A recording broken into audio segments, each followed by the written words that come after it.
Anong masasabi ni Glock 9 kay Skastekli, lalo at siya ngayon ay sobrang kilala sa pagkanta at trending sa mga issue?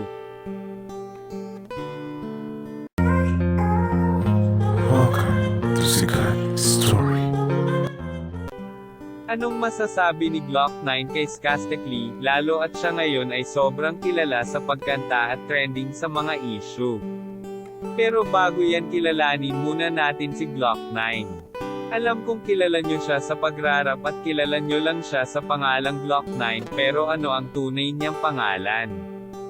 Ang buong pangalan ni Glock 9 ay Aristotle Condinuevo Polisco. Pinanganak siya noong October 18, 1977. Binansagan siyang King of Hip Hop. At nagkaroon nga siya ng 60 awards sa kanyang mga sinulat at ginawang kanta. Talaga naman na hindi maitatanggi ang kagalingan ng isang Glock 9 pagdating sa pagrarap. Saka ang mga mensahe ng song na ginawa niya ay tunay at galing sa mga karanasan ng isang tao. Balikan nga natin si Skastekli. Noong September 2019 ay nag-comment nga si Glock 9 kay Skastekli, "Anon bang meron, bakit laging million views ang mga kanta nito?"